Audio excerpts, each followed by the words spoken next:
Hello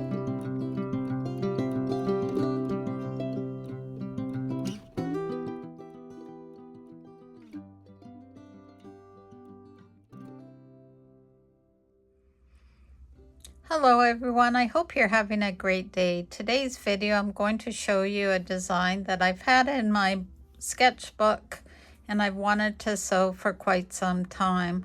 So I also have a stack of the good old potato chips, you know, my 2.5, 4.5 favorite size I like to scrap with. And I'm going to try and use some of these up. So to begin with, you need to make 4 flying geese that are 4.5 by 2.5. I've got a low volume background, and then the inside part of the goose is in a darker high contrast. I've made 4 that are the same using the 4 at a time method. Check out my previous video if you'd like to see how to do it. It's a very simple way to make them. So with that, what we're going to do is take 3 low volume backgrounds of the potato chips and we're going to join them together. So 1 in the bottom on the horizontal and then 2 on the sides. If you'll notice, the fabric I'm using actually has a pattern, but I'm going to have the wrong side facing up. So let me go ahead and do that and then I'll show you what comes next. The next up is going to be block B, which has a few different components to it. So what I'm going to start with is making some HSTs, and what I've done is I pinned wrong side together a high contrast and a low volume or low contrast fabric. These squares measure 7.5 inches. I've got 3 sets. These will yield me 12 half square triangles, which will measure 4.5 inches once I trim them down. Just to familiarize yourself with how I do this, I stitch 1/4 inch from each edge, and then I cut them diagonally, and I end up with 4 HSTs. I press them open and then I square them up. The only thing you have to be extra careful with is you are working against the bias, so they can be a little bit stretchy, but I find if you take care of them, they work out just great. So let me go ahead and do that, and then I'll show you what other components go into making this block. Now that I have my half square triangles, I need 3 for each of the block B's. So I've got these all squared up to 4.5 inches. So I'll put those aside for a minute. And next up, we need to make pairs using potato chips. So these are 2.5 by 4.5. So we need 3 sets of darks. So that's using 6 pieces of fabric. And then we need the same quantity of the low volume or the lighter fabric. And again, we need 3 sets or 6 pieces sewn together with a 1/4 inch seam. So the construction of block B will look like this. We're going to take our half square triangles. We're going to put 1 in 3 corners with the dark part all facing in like this. I'll start with the top because I don't think we'll be able to get this all in the camera view. So on the top row, then we're going to take our low volume that we've constructed, and this now measures 4.5 inches as well. If you wanted to, you could sub this for a 4.5 inch square.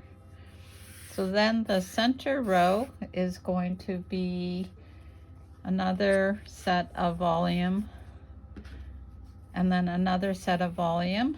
And if you'll see that I'm turning the seam so that they nest together quite easily. And then I have a set of dark. So it's going to look row 1 and row 2. And this is block B.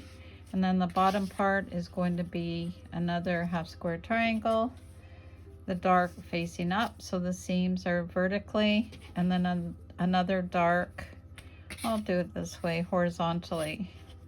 So I'll just scoot this along so you can see. So this is section 1. section 2, and section 3. So these will measure 12.5 inches once they're done, and again you'll be making 4 of these.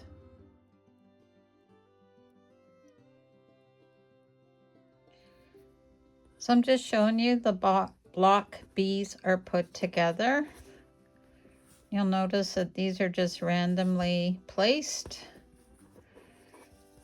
and they nested nicely together because of how I press the seams. So that's block B, 4 of those. So now we'll go on to block C. So for block C, we need another group of HSTs. We need 16 in all. There'll be 4 blocks. So what I'm going to do is, I found in my fabric collection, someone had gifted me some layer cakes, which are 10.5-inch squares. So I trimmed them to 7.5, and then I will pair them up with some low volume, lighter backgrounds. And I'll do it the 4 up, which I did in a previous block in this quilt pattern. So let me take care of that, and then I'll show you how we'll lay them out. So working on block C, we've got 16 4.5-inch half square triangles done. And what we're going to do is, for each block, we're going to take 4 of them and we're going to join them together.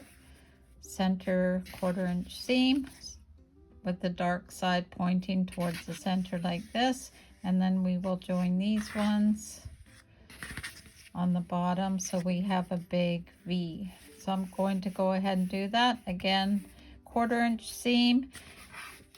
Depending on your pressing, you may be able to nest them nicely so you'll have some beautiful points. I will be pinning and using a bit of spot glue, which is a trick that I've shown you before that I do. So let me go ahead and do this, and then after this we have 1 more block to do, and then we can start putting this all together. So block C is now done, and we've made 4 of these. Here's the points here, and then I'll have an allowance of a 1/4-inch here and here. So these measure 8.5, or they'll be 8 inches finished. And I did press the center. I pressed them open versus closed, or to the side. So just quickly showing you. And I mixed up the background fabric just to keep it scrappy. So next up will be the final block, which is block D. So this is going to be our center block, also known as block D. I'm using potato chips, which measure 2.5 by 4.5. This will end up being an unfinished size of 8.5 or 8 inches finished. So what I will do is join these together in pairs, like this and this, and then I will assemble them as you see them. And if you'll notice, I have darker fabric in the corner, and this adds kind of a spiral pinwheel design in the center. So let me go ahead and do this, and then I'll be right back.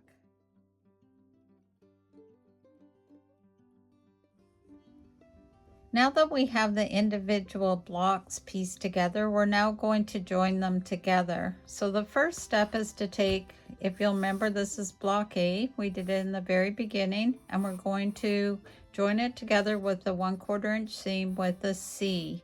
And you want to make sure that both of the V's are pointing in the same direction. You'll be making 4 of these, so I'll go ahead and do this, and then I'll show you what's next.